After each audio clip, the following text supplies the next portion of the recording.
राम राम सारे भाइयों ने। तो भाइयों आज एक बात बता दूं, कुछ भाइयों ने पता भी होगा, जिसने नहीं पता होगा तो मैं बता दूं। भाई महात्मा की उपाधि 3 जना ने मिल रही है। एक तो महात्मा ज्योतिबा फूले जी ने, एक महात्मा गौतम बुद्ध जी ने और एक महात्मा गांधी ने। जिसमें से भाई 2 अपने ही समाज के पूर्वज हैं, महात्मा ज्योतिबा फूले, महात्मा गौतम बुद्ध, जो आप देख रहे हो। और भाई वीडियो स्टार्ट करने से पहले मैं अपने बता दूँ भाई, जो इन्हें मानते हो फूले जी, महात्मा गौतम बुद्ध ने, तो ही आगे वीडियो देखियो, वरना मत देखियो, क्यों अपना टाइम खराब करो भाइयों। जय सैनी समाज, जय फूले। इस देश के अंदर गौतम बुद्ध, महावीर जैन मुनि महाराज, या इस देश के अंदर भीमराव अम्बेडकर, सावित्रीबाई फूले या काशीराम, उनको पढ़ाया इतिहास में नहीं जा रहा। क्या पढ़ाया जा रहा?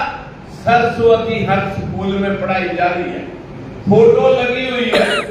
जब नारी जाति के ऊपर बैन था पढ़ने पे, तो ये कहां पीएचडी करके आई थी? ये किसकी बेटी कब पैदा हुई? इसने कहां शिक्षा लेकर विद्यालय खोले? यहां लक्ष्मी और सरस्वती का खेल चल रहा है। यहां दुर्गा से शक्ति मिलती है, लक्ष्मी से धन मिलता है, सरस्वती से ज्ञान मिलता है। सारी शक्ति, सारा धन और ज्ञान भारत में होना चाहिए था, और वो भी दलित और पिछड़े लोगों के पास होना चाहिए था, SC ST OBC में होना चाहिए था। क्योंकि सबसे ज्यादा पूजा में अगर कोई संलिप्त है, बस वो तो यही लोग हैं जो इनसे पत्थर पुजवा रहे हैं। उनके बच्चे कावड़ा ढोने के लिए नहीं जा रहे, हमारे बच्चे कावड़ा ढोने के लिए जा रहे। आप लोगों को समझा रखा है कि ये जीवन तो तुम्हारा खराब हो गया, गरीबी में कट गया, नीच उसमें जाति में पैदा हो गए, गरीबी में पैदा हो गए। आप जो कम से कम अगला जीवन सुधार दो। ये जीवन खराब हो गया, कोई बात नहीं, जो भी कमावा, जो भी आप इकट्ठा करें, सारे का दान, पुण्य, तीर्थ, व्रत, पूजा पाठ, उपवास, सारा कुछ काम करने से तुम्हें अगले जन्म में मोक्ष भी मिलेगा, स्वर्ग भी मिलेगा। ये जीवन खराब हो गया, कोई बात नहीं। पूरा देश स्वर्ग और नरक के नाम पर लुट रहा। एक दिन मथुरा वृंदावन से मेरे पास कुछ लोग, 20-25 लोग आए, क्योंकि वहां मैं एक स्कूल के उद्घाटन पे गया। स्कूल का नाम रख रखा था सूरसैन पब्लिक स्कूल। मैंने कहा भाई ये सूरसैन कौन है? झांकी तो तुम सावित्रीबाई फूले की निकाल रहे और नाम रख रहे हो सूरसैन। मैं कहा ये कौन था? बोले कि हमारा राजा था। आपको नहीं पता क्या? पता तो मुझे था, लेकिन मैंने उनसे पूछा भाई कौन था, बताएंगे? बोला जी जो राजा रामचंद्र जी हुए, उनका भाई शत्रुघ्न था। शत्रुघ्न की हम औलाद हैं, हम उसकी औलाद हैं, शत्रुघ्न की। और उसका बेटा शत्रुघ्न था सूरसैन महाराज राजा। मैंने कहा वो तो क्षत्रिय थे। अगर शत्रुघ्न थे तो वो तो क्षत्रिय बताते हैं अपने आप को। वो क्षत्रिय अपने आप को घोड़े कहते हैं। भाई हम हॉर्स हैं, हॉर्स पावर है हमारे में। वो घोड़े, तुम गधे। बस मेरे को यही समझा दो कि तुम भी क्षत्रिय होने चाहिए थे। तुम गधे कैसे बने और वो घोड़े कैसे हो गए? लेकिन अभी तक हमारे समाजों को, सबको, किसी को दक्ष प्रजापिता की फोटो दे दी। हमारे वाल्मीकि समाज के वो वाल्मीकि ब्राह्मण है जिसने पुष्यमित्र सूक्त के दरबार में बैठ के रामायण महाभारत की रचनाएं लिखी हैं। तुलसीदास ने लिखी हैं। वामन वाल्मीकि ब्राह्मण है। कहीं जाके कोई हमारा वाल्मीकि समाज का आदमी है, किसी ब्राह्मण के घर में फोटो दिखा देना वाल्मीकि जी की, जिसको वो अपना गुरु बताते हैं, तब तो हम मान लें। लेकिन सबको एक एक सैन समाज को सैन भगत दे दिया, कश्यप समाज को दूसरा कश्यप ऋषि दे दिया, हमारे किसी को कन्ना भगत दे दिया। हर समाज को एक एक देवी देवता पकड़ा दिया। और हम उनकी पूजा में लीन हैं। अलग अलग बंटे पड़े हैं, जबकि हम सारे के सारे इस देश के मूल निवासी हैं, मूल निवासी। और हम सब के सब, उन्होंने जब आर्यन सभ्यता इस देश में आई थी, 4 वर्णीय व्यवस्था बनाई। 3 वर्ण में 3 जात, ब्राह्मण 1 वर्ण 1 जात, क्षत्रिय 1 वर्ण 1 जात, वैश्य 1 वर्ण 1 जात, और शूद्र वर्ण में 6743 जात। लेकिन आपको तो शूद्र वर्ण में, जिससे जब बाहर से लोग आए, जो मोस्ट इंटेलिजेंट थे, उनको बन के ब्राह्मण, पूजा पाठ शिक्षा दीक्षा, जो अट्टे कट्टे धन के हाथ में लड़ दिया, तुम्हारी रक्षा करो, क्षत्रिय। जो तीसरे नंबर के मोटे ताजे थे, पढ़े लिखे, तुम व्यापार करो, वैश्य, और तुम हमारी सेवा करो। जिसने सब्जी उगा दी माली, जिसने भेड़ बकरी चला दी ग्वाला, जिसने गौ चरा दी गुज्जर, जिसने कपड़े धो दिए धोबी, कपड़े सिल दिए दर्जी, मिट्टी का बर्तन बना दिया कुम्हार, लोहे का औजार बना दिया लोहार, जिसने खाट बना दी बढ़ाई, और जिसने शेप बना दी नाई। जो जो हमारे काम लिए हमारे से, वो हमारी जातियां बना दी। जबकि हम भारत के मूल निवासी सारे के सारे इस देश के मालिक थे, और बाहर से आने वाले लोगों ने इस देश के ऊपर हमारा सारा सिस्टम हाईजैक करके दिमाग से हमें फाड़ रखा है। आज एक प्रयास हमने किया। मैं भाई जैन जी जब बात कर रहे थे, मैंने कहा भाई एलसी समाज के जब अंबेडकर भवन में वो प्रोग्राम होगा तो सारे एलसी भाई आ जाएंगे। उनमें बैकवर्ड नहीं आते, और जब बैकवर्ड किसी पंचायत में चौपाल में प्रोग्राम करते हैं, जिस जाति की चौपाल होगी बस वो ही आएगा, दूसरा आएगा ही। फिर भी मैं आज थोड़ी सी तसल्ली के लिए जांचना चाह रहा हूं कि भाई क्या बैकवर्ड आए। जरा ओबीसी समाज के जो लोग आए, एक बार हाथ खड़ा करें ऊपर, जो बैकवर्ड समाज से लोग आए, बैकवर्ड समाज से जो लोग आए, हाथ खड़ा करें, हाथ ऊंचा रखें, ऊंचा रखें। अभी आप ये देख ले कि आपको इन भाइयों ने, जिनको तुम छोटा भाई मानते हो, ये तुम्हें बड़ा भाई मानते हैं, उनकी संख्या आज भी तुम्हारे से 3 गुनी है। आप सब भाइयों से मेरी हाथ जोड़ के विनती है, यदि हम इकट्ठे होंगे तो फिर ना इनका शोषण कोई कर सकेगा और ना हमारा, और ये आपका जीवन सफल हो जाएगा। जिस जीवन को सफल कराने वास्ते तुम पूजा पाठ में लगे पड़े, पूजा पाठ से जीवन सफल नहीं होगा। 10 रुपए की मूर्ति खरीद कर उसको जो है ना धूप वासना लगा करके, और फिर उस मूर्ति से मांग रहे मेरे कल्याण हो जाए, मेरे घर में बरकत हो जाए, धन माल आ जाए, नौकरी मिल जाए, मुकदमे छूट जाए। अगर वो 10 रुपए की मूर्ति कुछ देने की पोजीशन में होती तो वो बेचने वाला ही क्यों बेचता। आप कम से कम ये तो अपने मत्थे को जो है ना पकड़ करके बैठे हो, तो इसी से अंदाजा लगा सकते हैं आप। लेकिन मैं एक बात आपको जरूर बताना चाहूंगा। जब मैं मथुरा वृंदावन के लोगों के बीच में कहा कि ये तुम्हारे ग्रंथ सारे के सारे बनावटी हैं, ये लोगों ने हमें गुलाम बनाने के लिए लिख रखे, ये कल्पना है तुम्हारी।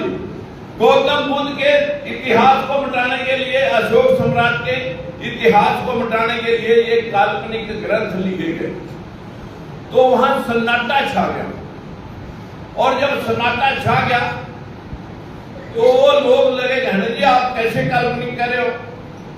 मैं कहा मैं नहीं कह रहा, सुप्रीम कोर्ट भी कह रहा, मैं नहीं कह रहा, ललाई सिंह यादव भी कह रहा, अरे मैं नहीं कह रहा, बाबा साहब भीमराव अम्बेडकर, महात्मा ज्योतिबा फुले कह रहे, कबीर दास कह रहे, रविदास कह रहे, काशीराम कह रहा, मैं अकेला नहीं कह रहा।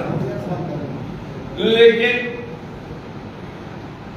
ज्यादा पूछना तो फिर कुरुक्षेत्र आना पड़ेगा, और वो 25 आदमी वहां से 5 गाड़ियां भर के मेरा इंटरव्यू लेने के लिए कुरुक्षेत्र आए। जब कुरुक्षेत्र आए, भाई पीछे इंटरप्शन नहीं करेंगे, आगे आके बैठ जाएंगे, हमने गद्दे आगे भी डाल रखे हैं, अगर बैठ जाएंगे तो कोई दिक्कत नहीं, आगे आ जाएंगे। पीछे बैठना बंद करो, आगे आना शुरू करो। बहुत हो गया पीछे पीछे, आगे आना शुरू करो, पीछे बैठना बंद करो।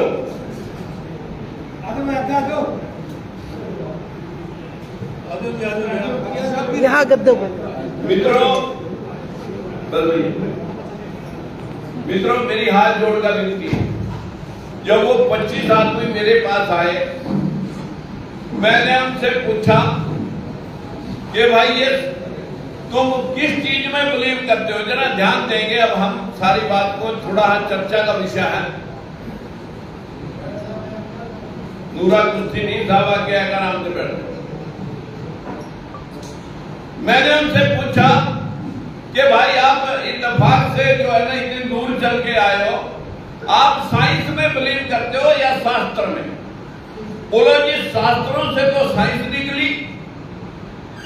मैंने कहा ये मोबाइल तो उसी दिन पड़ जाना चाहिए था जिस दिन तुम्हारे शास्त्रों में साइंस थी। मैंने कहा ये नेसेसिटी थी, मदर ऑफ इन्वेंशन, ये तो इंसान की खोज है, जैसे जरूरत पड़ी उसने बना लिया। लेकिन अगर तुम्हारे शास्त्रों में साइंस थी तो आज भी तुम बाहर दीवार से एक आदमी बिठाओ, उसके पास कोई भी श्लोक पढ़ दो, पर मैसेज हो जाना चाहिए कि हमने क्या कहा। फिर दीवार के बाहर बिठाओ, यहां श्लोक पढ़ो और मैसेज करके दिखाओ अगर तुम्हारे शास्त्रों में कोई साइंस थी। वो तो थे चुप। मैंने कहा चलिए फिर ये कैसे लिख दिया, ढोल गवार सुंदर प्रसुंदारी सकल ताड़ना के अधिकारी, ये तुम्हारे शास्त्रों में क्यों लिखा? मैं आज आपके सामने कुछ बातें जो चर्चा करने की है फील्ड में जाकर के, चाहे हम भले कितने भी कैटराइज हो, लेकिन हर रोज ज्ञान की जरूरत होती है। मेरी आपसे विनती है कि मैं कुछ चर्चा आपके सामने उन लोगों के साथ हुई वार्ता की ही मैं करूंगा। मैंने कहा भाई ये ढोल गवार सुंदर प्रसुंदारी सकल ताड़ना के अधिकारी, ये कैसे लिखा गया? बोला ये तो उस वक्त लिखा गया। मैं उस वक्त किसने लिखा? ये शास्त्र किसने लिखे? बोला मनु ने। ये कौन था? बोला ये विष्णु का अवतार मनु महाराज। ये किताबें सारी उसने लिखी? बोला जी हाँ। मैं कब? बोला सतयुग में।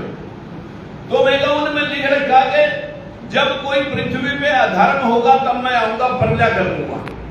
तो कोई अधर्म होगा सतयुग में, प्रजा हुई तो त्रेता आ गया। फिर त्रेता में सीता को रावण हरण हो गया, फिर भगवान राम आए और फिर प्रजा कर गया। फिर द्वापर आ गया, फिर द्वापर कृष्ण जी आ गए सजा देने के लिए दुर्योधन और जरासंध को। फिर प्रलय कर दी, फिर महाभारत हुआ, सब कुछ खत्म हो गया। प्रलय का क्या मतलब है? सब कुछ जल समाधि होना, सृष्टि का नए सिरे से अवतरित होना और युग का पलट जाना। मैं क्या यही है? बोले जी यही है। मैं क्या तो 3 बार प्रलय होगी, सृष्टि उथल पुथल होगी, पेड़ पौधे जीव जंतु कोई चीज बची नहीं, सारी चीजें पानी में डूब गई। ये कौन सी लवानी में रखे थे तुम्हारे साथ सर? ये नहीं डूबे, सारा मुल्क डूब गया 3 बार। यदि आपने मैंने बताया इस बात, खैर उनके पास कोई जवाब नहीं था। मैंने उनसे पूछा, मैं कहा यार अब बातें तो मैंने उनसे कम से कम 2.5 घंटे, लेकिन छोटा सा वर्णन मैं आपको बताना जरूर चाहूंगा, जो आखिरी वर्णन था। मैं कहा किसे मानते हैं आप? भगवान। भगवान कौन है?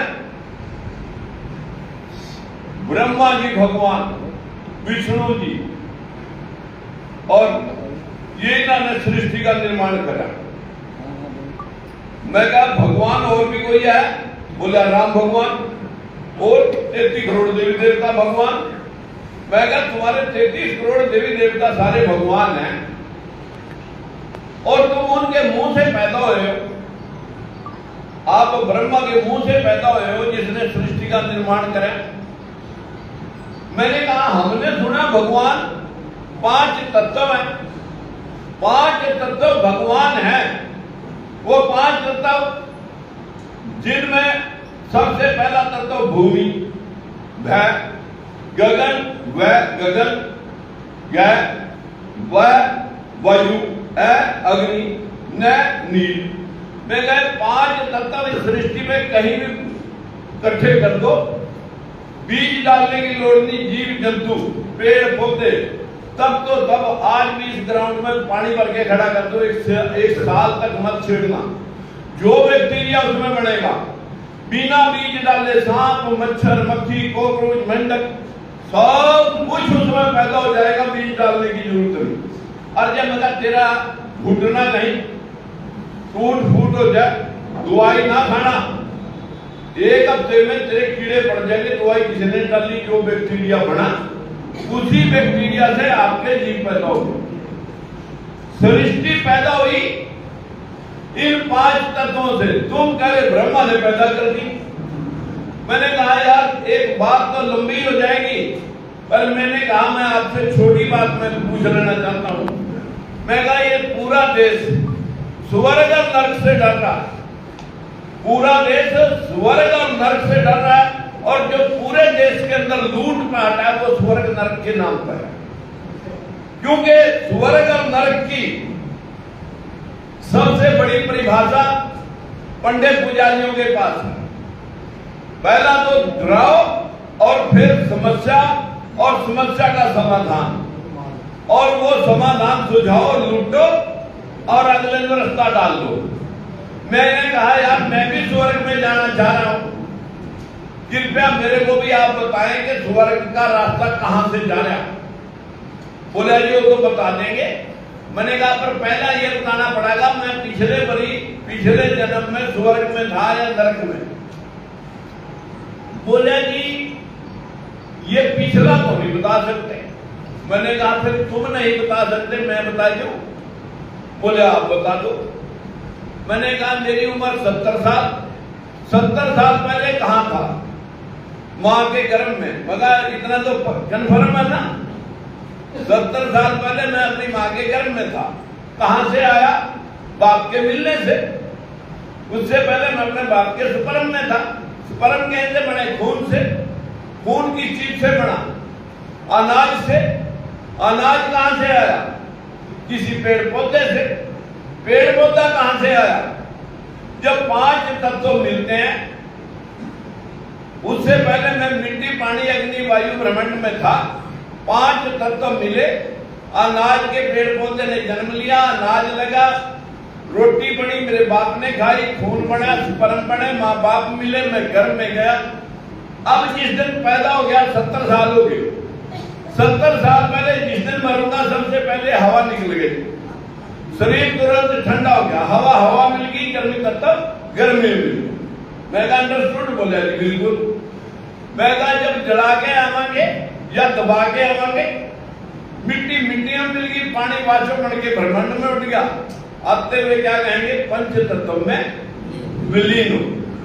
मैं कहा ये ठीक है गलत है? बोले जी ठीक है। लेकिन मैं कहा तुम पंडा पुजारी मरने के बाद भी खेड़ा नहीं छोड़ेगा। वो कहेगा ना ना शरीर मर गया, आत्मा नहीं मरती, आत्मा अजर अमर है, ना मरती है ना जन्म लेती है। मैं कहा कन्फर्म है ये बात? बोले जी बिल्कुल, शास्त्रों में लिखी हुई है, ना आत्मा मरती है ना जन्म लेती है। या तो अच्छे कर्म करे होगे, प्रभु चरणों में लीन होगी, या फिर दोबारा नरकों योनियों को भोग करके दोबारा लक्ष्य राशि में आएगी। फिर तुम्हारा गधा बनेगा, कुत्ता बनेगा, घोड़ा बनेगा, खच्चर बनेगी। महाराज पंडित जी बस खच्चर बनने से बचा ले, पूर्ण रोते रोते मर जाऊंगा, जो लेना पूर्ण दान करा ले, पर खच्चर ना बनूंगी। ये ड्रामा तुम देते हो। मैं कहा तुम्हारी बात बड़ी कर देता हूं। मैं कहा ये कन्फर्म है कि आत्मा ना मरती है ना जन्म लेती? बोले जी बिल्कुल। अच्छे कर्म करे होंगे तो प्रभु चरणों में लीन होगी, तो अब जब खराब कर्म करे होंगे तो लाख राशि में जाएगी। मैंने कहा जब देश आजाद हुआ तब आबादी हमारे देश की थी 23 करोड़, अब हो रही है 140 करोड़। बस मुझे इतना समझा दे कि 117 करोड़ आत्माएं फिर कहां से आई जब आत्माएं पैदा नहीं होती। बस इतना ही मैंने पूछना है, 117 करोड़ आत्माएं कहां से आई जब आत्मा पैदा नहीं होती। एक आत्मा जाती दूसरी आ जाती। अब पंडित एक दूसरे के मोड़ ही देखे। मैं कहा अब जूता भी रखा। मैंने कहा पूछना सवाल अगर आपके पास है तो एक सवाल का जवाब चाहिए। मैंने कहा चल तुम्हारी बात बड़ी करता हूं, बाहर के देशों के सारे लोग मर गए होंगे, ऐसा है क्या? बोले जी नहीं। मैंने कहा जीव जंतु कीट पतंगे मच्छर मक्खी सब मर गए होंगे, ऐसा है क्या? बोले ना ऐसा भी नहीं। फिर मगर जितनी गंदगी बढ़ी उतनी मच्छर मक्खी कीड़े मकोड़े जीव जंतु भी बढ़े, गलियां कुत्तियां की भरी पड़ी। 4 लाख मुर्गियां मेरे पोल्ट्री फार्म में मच्छर मक्खी के अंबार, चूहा के स्टोर पर ही पड़े। मैं कहा बाहर के देशों की आबादी भी फालतू, मच्छर मक्खी कीड़े मकोड़े भी फालतू, फिर आत्माएं कहां से आ रही गए? ऊपर ढेरी लगा रखी थी कि भगवान ने जिसकी तुम बात कर रहे हो क्या कहां से आई? अब वो एक दूसरे के मोड़ 25 आदमी देखा, लेकिन सवाल का जवाब नहीं था। मैंने कहा मैं बताता हूं कहां से आई। हमारे माँ बाप थे 2, हम हैं 6 बहन भाई। अब हमारे बच्चे मिला करके हम हो रहे हैं 36 और 2-4 पीढ़ी हम हो जाएंगे सैकड़ों। नरों के नर, जानवरों के जानवर, पशुओं के पशु, कुत्ते बिल्लियां के कुत्ते बिल्लियां, परिंदा के परिंदे, जलचरों के जलचर, थलचर के थलचर।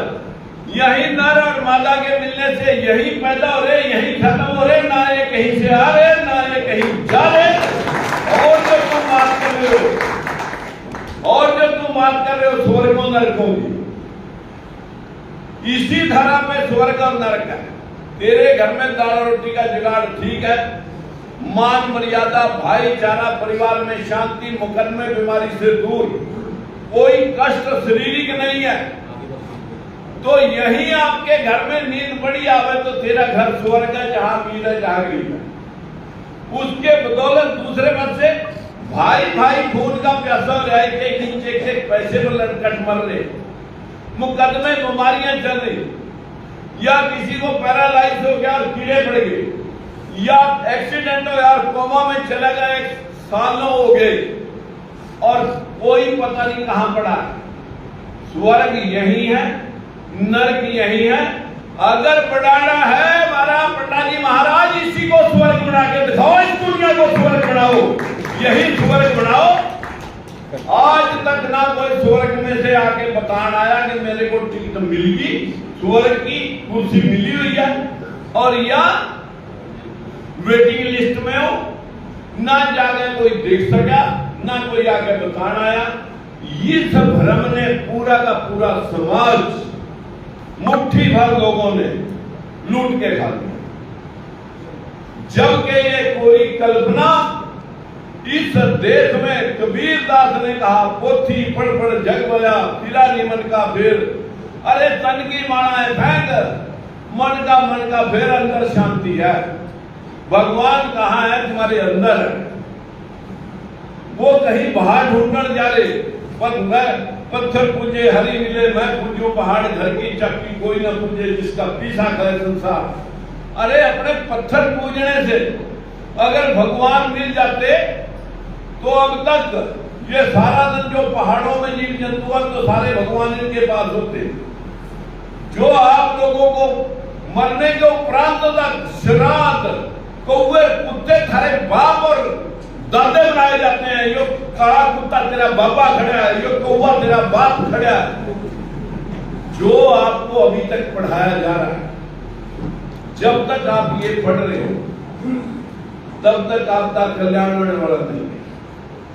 मेरी आपसे विनती है, हमें पहले अपने घर की महिलाओं समझाना पड़ेगा। अपने घर की महिलाएं अभी समझने के लिए तैयार नहीं, फिर जब किसी महफिल में आएंगी समझेंगी तो थोड़ा बहुत ज्ञान आ ही जाएगा। आज नहीं आएगा तो कल आएगा, क्योंकि काशी राम से पहले बाबा साहब भीमराव अम्बेडकर महात्मा ज्योतिबा फूले की विचारधारा को लेके कांशीराम आए। उसने अपने एक समाज को समझाया जिसकी वोट लेने के लिए ब्राह्मण भी आया, क्षत्रिय भी आया, वैश्य भी आया, सब के सब आए।